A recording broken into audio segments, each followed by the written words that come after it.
The fixtures just keep coming hot and heavy in the Premier League, but we don't mind because we can win another $50,000.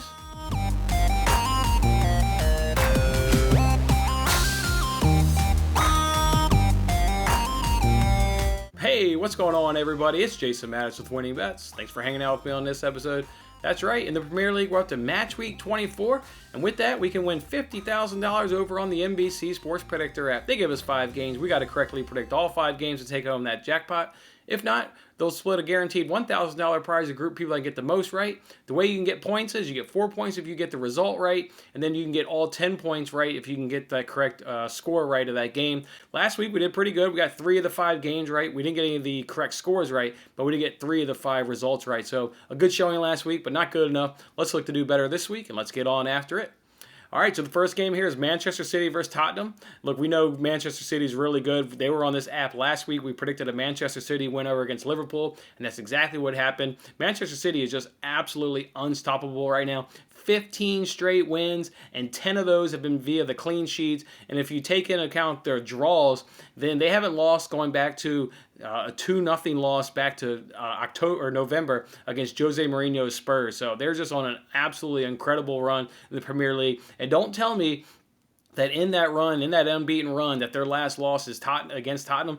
Don't tell me that the City don't want to go ahead and reverse that and pull one over on them. So for Spurs, not only did they beat City last time out, 2-0 like I just said, the time before that they also beat City 2-0. So maybe they have a little bit of City's number here. And in fact, there's been 24 head-to-head matchups between Mourinho and Guardiola. You've got 11 wins for Guardiola, 7 wins for Mourinho, and 6 draws in those 24 head-to-head battles.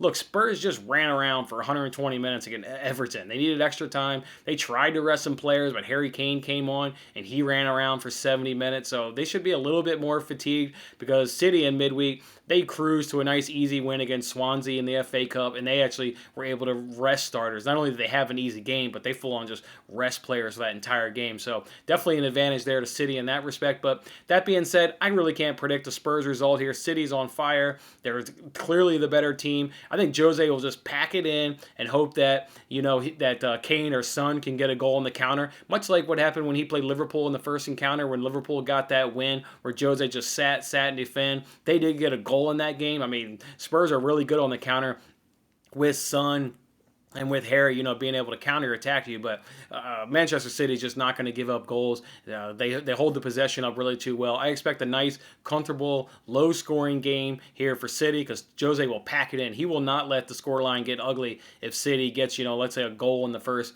25, 30 minutes. He's not going to let them run it up. So just go ahead and give me a Manchester City 2-0 win. Next matchup we got here is Arsenal versus Leeds United. Look, this is 11th versus 10th in the table, so it should be a very competitive, good match here between these two clubs. Leeds, though, on the season, they're scoring 11 more goals, but they're also conceding 15 more goals. And that's what you kind of get with Leeds. It doesn't matter if they play at home or away. They're just a very open brand of football. They attack you, but then being open as they are, they're very leaky, on the defensive end there. Like I said, in terms of comparing them to Arsenal, they've given up 15 more goals. Goals, though, appear to be far and few between when we compare this head-to-head fixtures between these two clubs under these two managers. You've got a 0-0 game and you've got a 1-0 game in the last 2 head-to-heads. I think these two clubs are relatively even match. I lean maybe Leeds United maybe being able to get the win, but I'm going to go ahead and say it's going to be a 1-1 draw between these two clubs.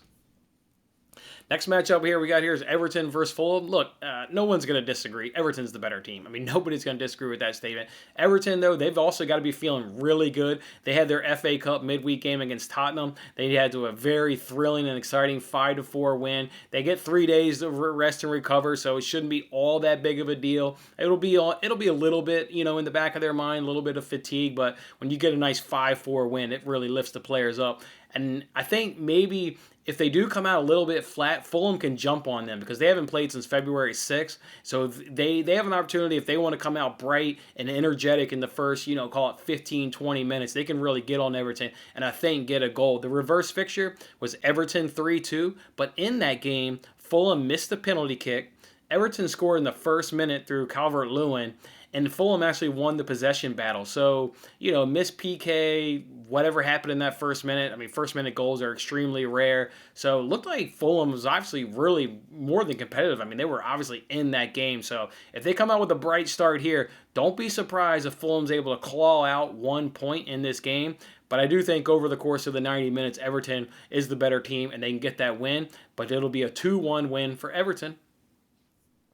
All right, next matchup we got here is West Ham versus Sheffield United. It's a Monday night game, so rest is going to be no issue for either one of these clubs, even though they were involved in midweek FA Cup action. West Ham was bounced in the FA Cup. Meanwhile, Sheffield United, they advanced in the FA Cup. West Ham has scored 19 more goals than Sheffield on the season, and they've also conceded 9 less goals. I'd be shocked.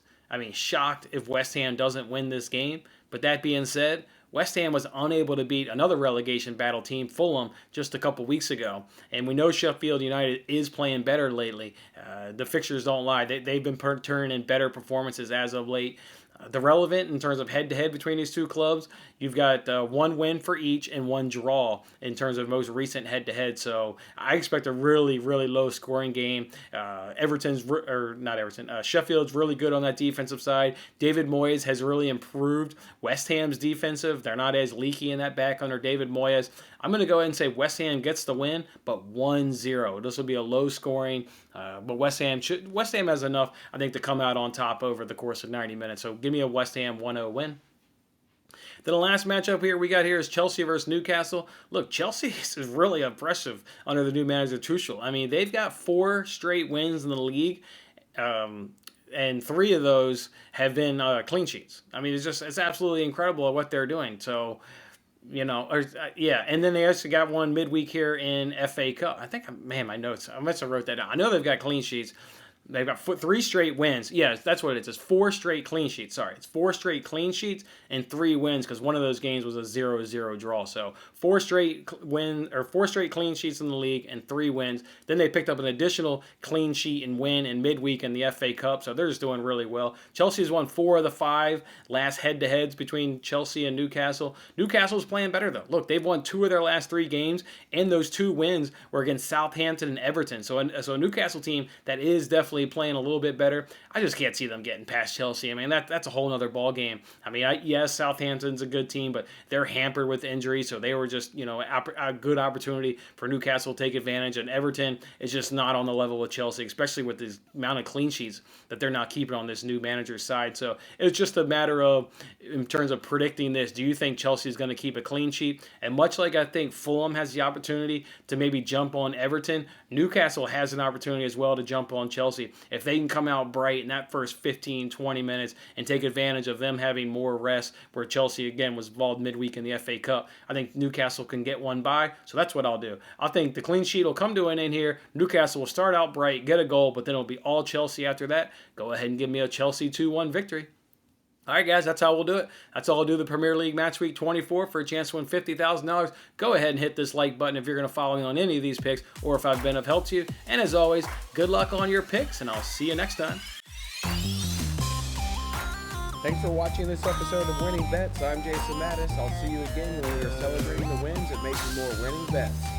Don't forget to like, comment, share, and subscribe for more winning bets.